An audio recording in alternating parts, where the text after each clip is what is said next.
Today, we're diving into a story called Going Places, and it's really a cautionary tale, a powerful look at what can happen when a simple daydream spins out of control and becomes a dangerous delusion. I mean, come on, who hasn't?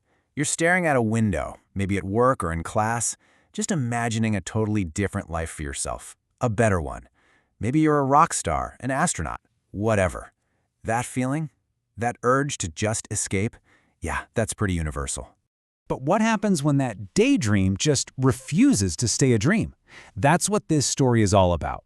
It's about how an innocent little mental escape can twist and morph into something way, way darker, a full-blown delusion.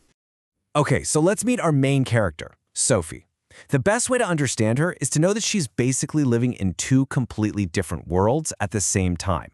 And we're about to explore the massive, massive gap between her real life and the one she so desperately wishes she had. And this right here is the heart of the whole story. On one hand, you've got Sophie's reality, and it's pretty grim. She's from a lower middle-class family, lives in a tiny, cramped house, and her future is basically already mapped out for her. She's going to work at the local biscuit factory. But then, on the other hand, you have the world inside her head. A world where she's going to own a fancy boutique, or maybe become an actress, or a famous fashion designer. You see, for her, it's not just dreaming. It's about finding a ticket out. And the people around her just turn up the volume on this whole internal conflict. First, you've got Sophie, our dreamer. Then there's her friend Janzi, who's the complete opposite. A hardcore realist, always reminding her, hey, we're both going to the biscuit factory, get used to it. Her older brother Jeff is this quiet, mysterious figure she tells her stories to. And her dad? Well, he's the walking, talking embodiment of their harsh working-class reality.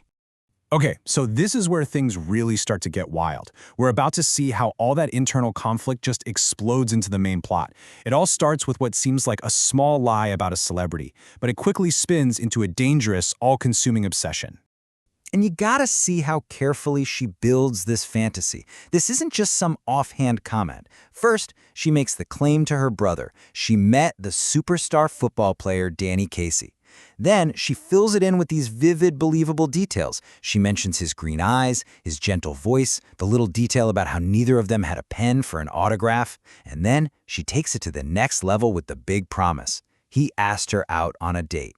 And, her family isn't buying it for a second. Her father, being that voice of harsh reality, he just shuts it down immediately. He has absolutely no patience for what he calls her wild stories. This is really the first big collision between her fantasy world and the real one. But then, something happens that just pours gasoline on this little fire she started. The whole family goes to a football match, and you can't make this up. Danny Casey, the guy from her story, scores this incredible, brilliant goal. Now, for anyone else, it's just a great moment in a game. But for Sophie, it feels like a sign. It validates everything in her head and makes her obsession that much stronger. And this all leads us to the story's absolutely devastating climax. This is the moment where Sophie's dream doesn't just, fade away. No, it violently collides with reality. So let's just be crystal clear about this. Did she actually meet Danny Casey? Did he ask her out? Did any of it happen? The answer is a firm, resounding no. Not a bit of it. She imagined the entire thing, from start to finish. This kind of behavior, it's more than just typical teenage daydreaming. It actually borders on a real psychological condition called erotomania. Basically, it's a type of delusion where a person becomes totally convinced that someone else, usually someone famous or of a higher status, is secretly in love with them. For Sophie, Danny Casey isn't just a celebrity crush, he's the ultimate symbol of escape. And in her mind, he's her ticket out. I mean, she believes her own story so completely that she actually follows through on the lie. She goes to that quiet spot by the canal, the place where she claimed their date was supposed to happen. She sits down on a wooden bench, and she waits. And you can just feel the tension building as time passes. The minutes tick by, one by one, each one feeling heavier than the last. And with every single moment that he doesn't show up, that slow, heavy, crushing weight of reality finally starts to set in. He isn't coming. Of course he isn't. How could he be? The story she told herself, the one she believed with all her heart, it was never real. The promise was fake. He was never going to be there. But here it is. This is the absolute gut punch of the entire story. This is the tragedy.